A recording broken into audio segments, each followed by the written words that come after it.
بسم اللہ الرحمن الرحیم۔ نمبر 1، اسلامی تاریخ۔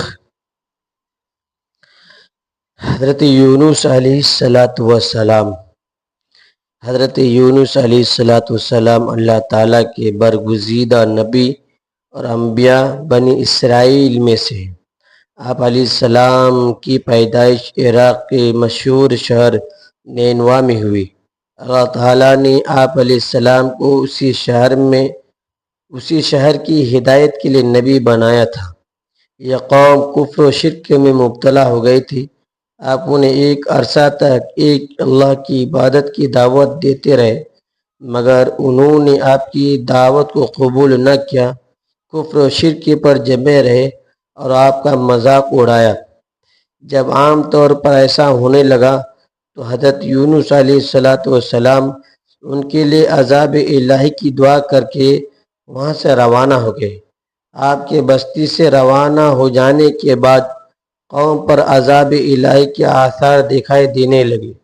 قوم کو یقین ہو گیا کہ حضرت یونس علیہ السلام اللہ کے سچے نبی تھے، لہذا قوم کے تمام لوگ ان کے سردار بستی سے باہر ایک میدان میں جمع ہو کر خوب روئے اور اپنے گناہوں کی معافی مانگی اور شرک سے توبہ کی۔ اللہ تعالیٰ نے ان کی توبہ قبول فرمائی، انہیں عذاب سے بچا لیا۔ نمبر 2، حضور صلی اللہ علیہ وسلم کا معجزہ، تھوڑے سے پانی میں برکت۔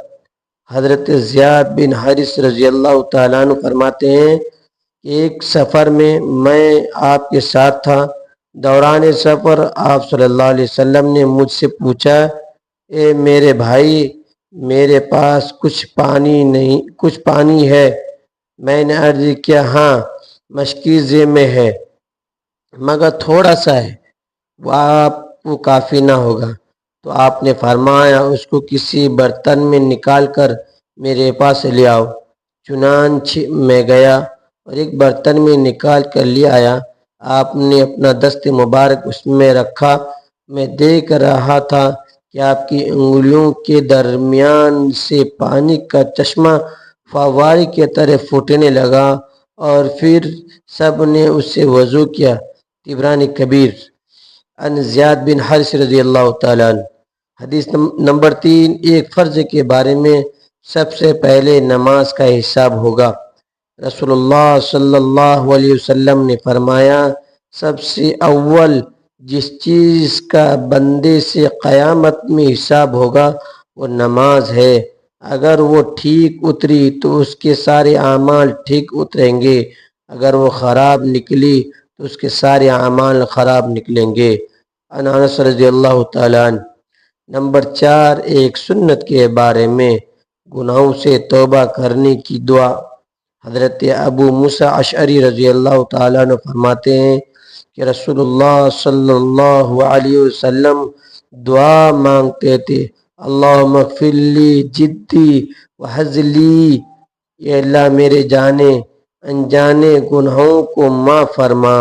مسلم شریف۔ نمبر 5، ایک اہم عمل کی فضیلت، مسجد سے کوڑا کرکٹ دور کرنا۔ رسول اللہ صلی اللہ علیہ وسلم نے فرمایا، مسجد سے کوڑا کرکٹ صاف کرنا بڑی آنکھوں والی حوروں کا مہر ہے۔ طبرانی کبیر۔ نمبر 6، ایک گناہ کے بارے میں، قرآن کو جھٹلانا۔ قرآن شریف میں اللہ تعالیٰ فرماتا ہے، اس شخص سے بڑا ظالم کون ہو سکتا ہے جو اللہ پر جھوٹ بولے اور جب اس کے پاس اچھی بات یعنی قرآن ہے تو اس کو جھٹلائے۔ کیا ایسے کافروں کا ٹھکانہ جہنم میں نہیں ہوگا؟ سورہ زمر۔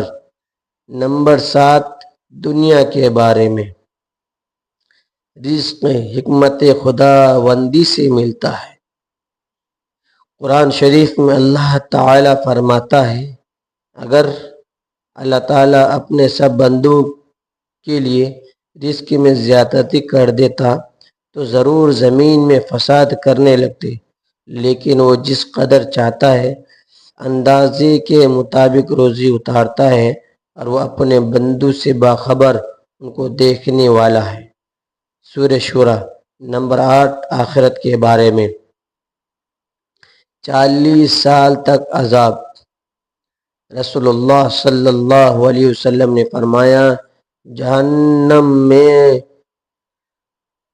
تختی اونٹ کی گردنوں کے برابر موٹی سانپ ہوں گی، ان میں ایک نے بھی ایک دفعہ ڈس لیا تو اس کا زہر 40 سال تک باقی رہے گا۔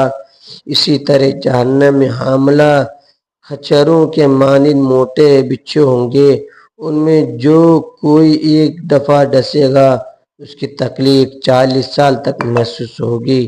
ان عبداللہ ابن حارث رضی اللہ تعالیٰ عنہ۔ نمبر 9 طب نبوی سے علاج، صحت کے لیے احتیاطی تدابیر۔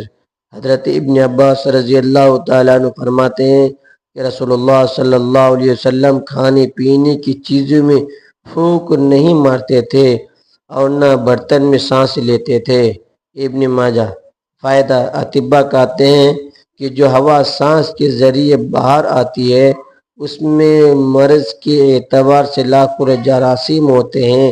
سب انسان برتن میں 3 پھونک مارے گا یا سانس لے گا، اگر وہ جراثیم اس میں پھیل کر صحت کے لیے نقصان دہ ثابت ہو سکتے ہیں۔ نمبر 10 نبی صلی اللہ علیہ وسلم کی نصیحت۔ رسول اللہ صلی اللہ علیہ وسلم نے فرمایا جب تم میں سے کسی کو چھینک آئے تو الحمدللہ کہے اور سننے والا یرحمک اللہ کہے، اس کے جواب میں چھینکنے والا یہدیکم اللہ یصلح بالکم کہے۔ ابن ماجہ عن علی رضی اللہ تعالیٰ عنہ۔ ناظرین، یہ ویڈیو اچھی لگی تو ویڈیو کو لائک کریں، شیئر کریں، سبسکرائب کریں۔ اگلی ویڈیو کے لیے اجازت دیجیے۔ اللہ حافظ۔ السلام علیکم ورحمۃ اللہ وبرکاتہ۔